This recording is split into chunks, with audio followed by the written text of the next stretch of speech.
윤석열 정부의 지금까지의 행태를 보면 무정부 상태나 다름이 없습니다. 그런데 하는 짓을 또 들여다보면 독재 정권이 하는 짓을 그대로 다 따라하고 있는데요.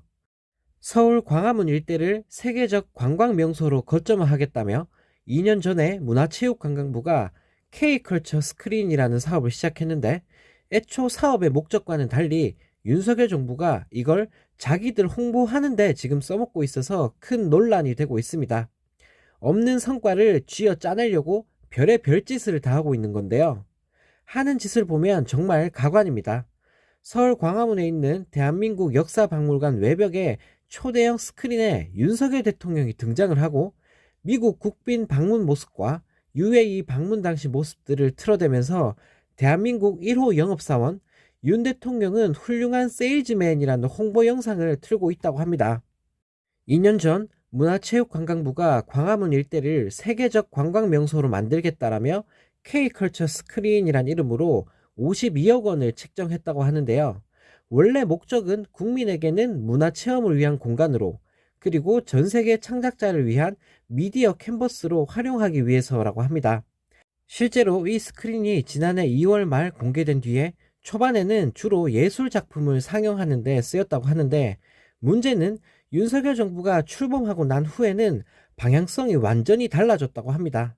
청와대 개방이나 한미동맹, 용산 어린이 정원 등 대통령과 국정과제를 홍보하는 영상들이 송출 목록에 들어가기 시작한 건데요. 현재 송출 중인 콘텐츠 17개 중에 10개가 윤석열 정부를 홍보하는 영상이라고 하는데, 더 황당한 건 대통령실이 문체부에 직접 요청한 영상도 있다고 합니다. 네, 정말 어이가 없습니다. 뭐 잘한 게 있다고 국민 세금 써가면서 저런 짓까지 하는 걸까요? 국민들 세뇌라도 시키려는 걸까요? 차라리 바이든 앞에서 노래 부른 영상을 틀면 웃기기라도 할 텐데 말입니다. 네, 또 다른 소식입니다. 자체 핵무장까지 거론하면서 헥헥거리던 윤 대통령이 미국에 불려가서 대놓고 핵 포기 선언을 해버렸는데요. 미국이 공식적으로 이 사실을 발표했는데, 이 찍들은 이걸 보고도 잘했다는 말이 나오는 걸까요? 미국 안보당국의 고위 관계자가 한국에 대한 확장 억제 약속이 철통 같다는 점을 거듭 강조했다고 합니다.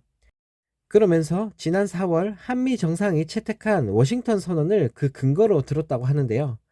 워싱턴 선언은 한국은 핵 확산 금지 조약 체제를 계속 준수한다는 내용이 핵심으로 포함이 되어 있습니다. 한마디로 핵 보유할 거라고 동네방네 떠들고 다니다가 핵 포기 각서에다가 도장을 찍고 온 윤석열 정부인데요. 네, 정말 어이가 없습니다. 어쩜 이렇게 무능할 수가 있을까요? 미국 가서 쥐어터지고 일본 가서도 쥐어터지고 가는 곳마다 동네 북마냥 두드려 맞고 있습니다.